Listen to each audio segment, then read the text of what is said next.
Can you spot the horse? It's camouflage, pretty good camouflage actually. I'm going to try and remember this. I was teaching at a yoga class this morning, and this little thought come to me, like, too many cooks spoil the broth.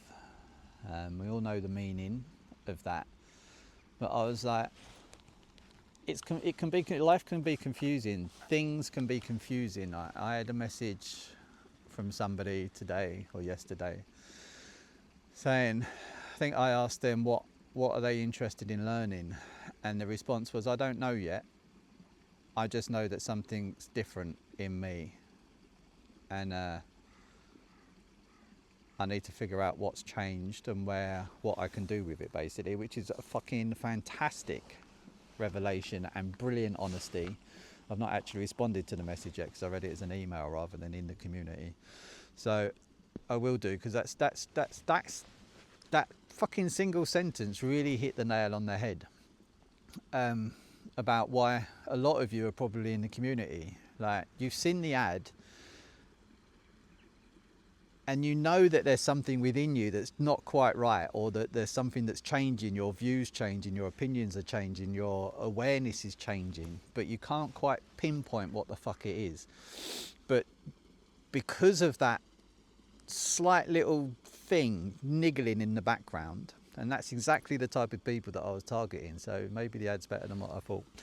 So thinking out loud then, but it's that little niggle that we've got, isn't it? That little fucking calling in the back of our mind going, something's not right here, something needs to change. And you may not know or have any awareness what it is, but there's that little calling.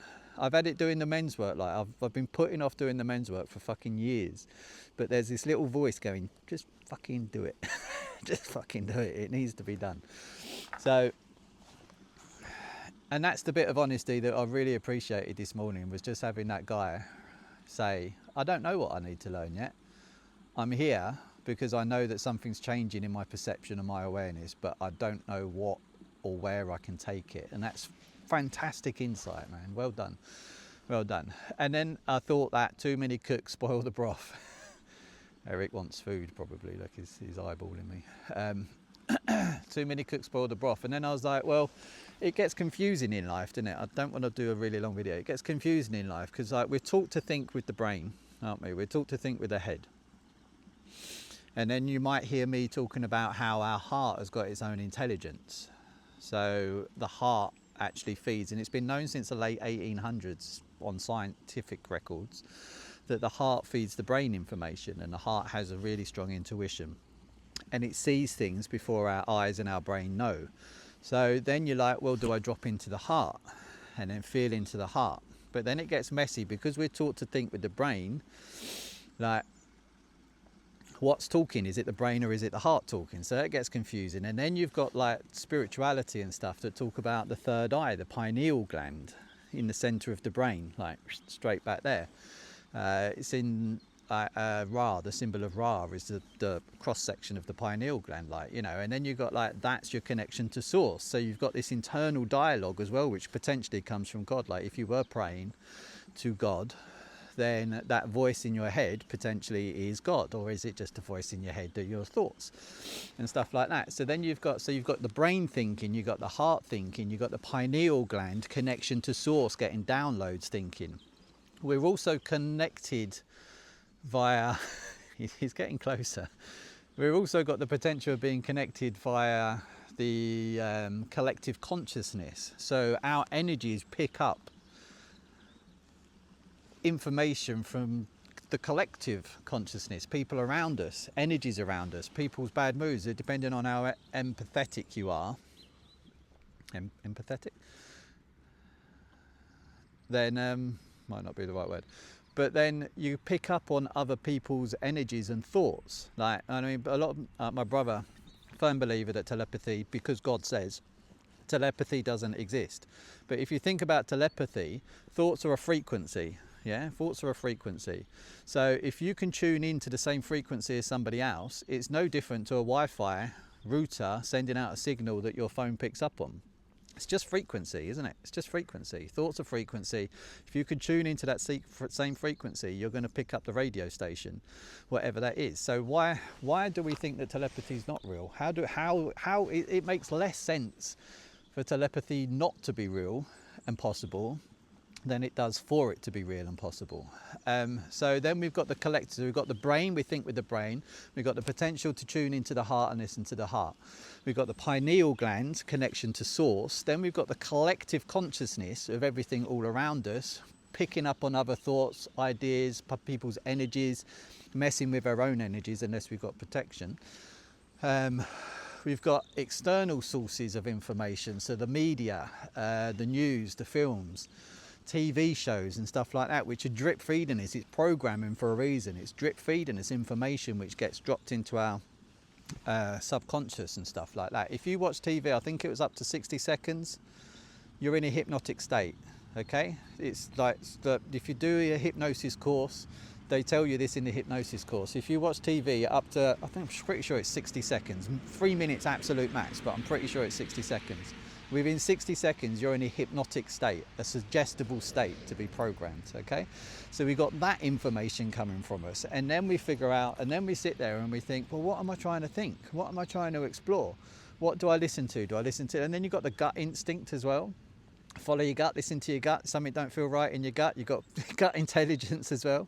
And then you've got all these 14 billion or 4 billion or 4 trillion organisms in your body all communicating as well. Like, this body is not you, it's made up of all sorts of shit, and then they're all communicating, and some of the gut intelligence feeds the brain as well. Oh, he's going down for a nap. Good lad, good lad.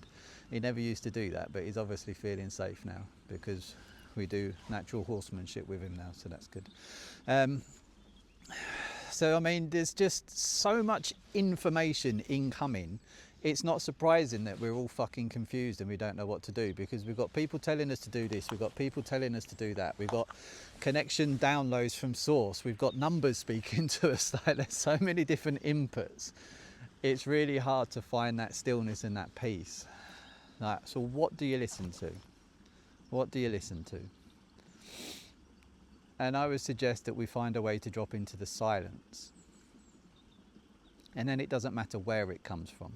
Because the right things, when you get out of the head, I always say drop into the heart in my yin yoga practices. I always say get out of the head and into the heart. The head, the brain gets in the way. If you're hungry, you can pick up a burger, but your body's asking for something else, something a little bit cleaner maybe.